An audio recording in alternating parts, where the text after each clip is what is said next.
Hello everyone, Alexander Chak with Joyce Law Firm here. Today I'm going to be talking to you guys about why it's important to form an entity when you are doing business. Okay, if you're doing business in Arkansas without forming a business, you are what's called a sole proprietor. And what that means is if something was to happen, an accident, okay, if it's intentional, that's a different story. But if an accident was to happen, you yourself is on the hook. Why?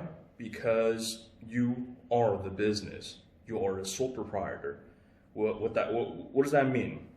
Right? So that means your banks, your assets, and everything else you may have are all on the hook. It's up for grabs. Okay. Now, on the other hand, if you do form a business, whether it be a corporation or a LLC, you create a legal person. Okay, so think of it as a separate person.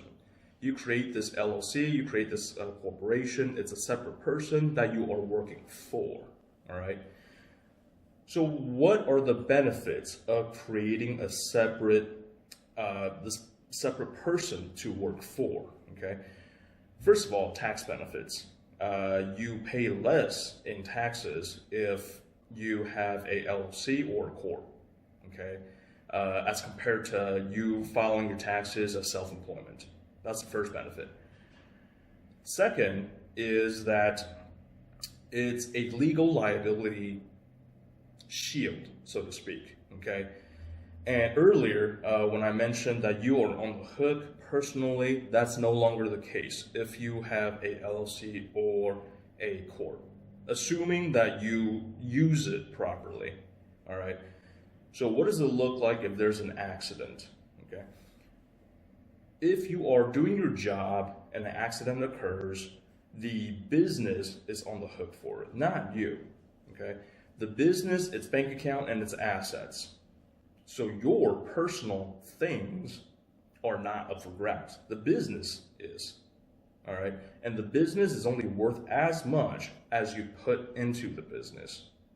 Now, there are certain things you can and cannot do when working for a business that, of course, that you own. All right.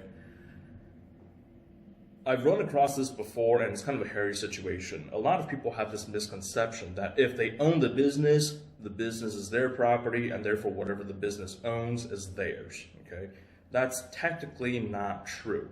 What you own is an interest in the business, all right? You do not own the business assets. In other words, you cannot, whatever the business has, you cannot freely transfer as if it's your own property, okay? So what that means is you can't sell off the business assets and then take the money, the proceeds from that sale, and just deposit it into your own bank account. That's not how that works. All right, you got to remember, the business is a separate person.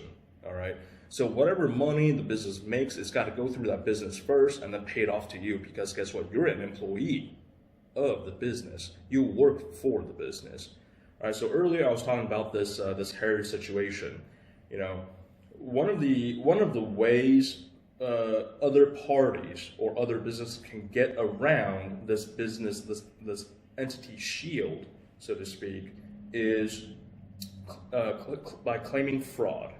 All right, and what that means is you are misappropriating business assets, you are misappropriating business funds. Okay, that's one way they can get to you personally. Now, we don't want that.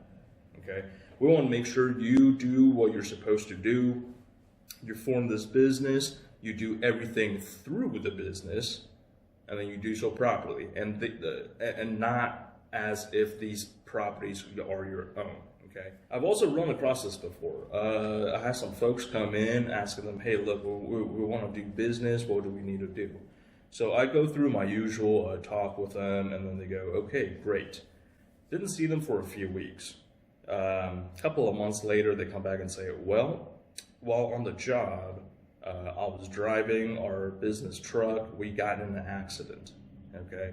Now, and I asked them, "Well, did you form that entity as we discussed last time?" They go, "No, we didn't yet, but we will. We, it's on the books. I mean, it's on our to-do list."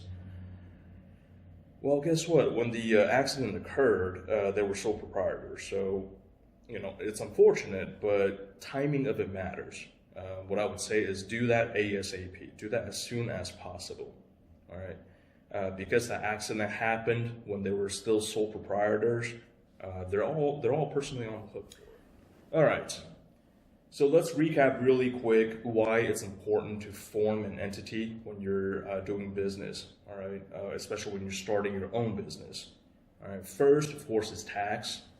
You actually save a lot more money. There is an annual franchise tax of $150 you have to pay in order to keep this business up to date.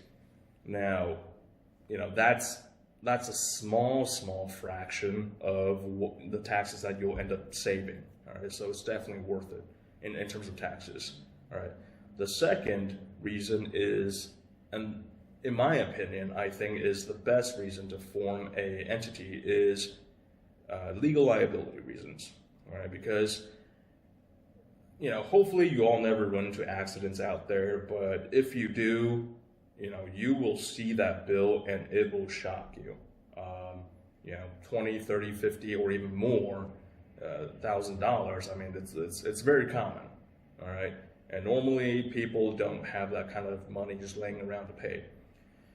So be sure to protect yourself when you're starting a business, or if you've been working have your business for quite some time, and you want to start one now. It's not too late. All right, do it as soon as you can, rather than after something happens. All right, so come see us at Joyce Law Firm. We'll be able to form an entity for you, and we'll of course go through all the pros and cons of the different types of business and what you need to do and so on and so forth. We'll be able to help you out, so come on by.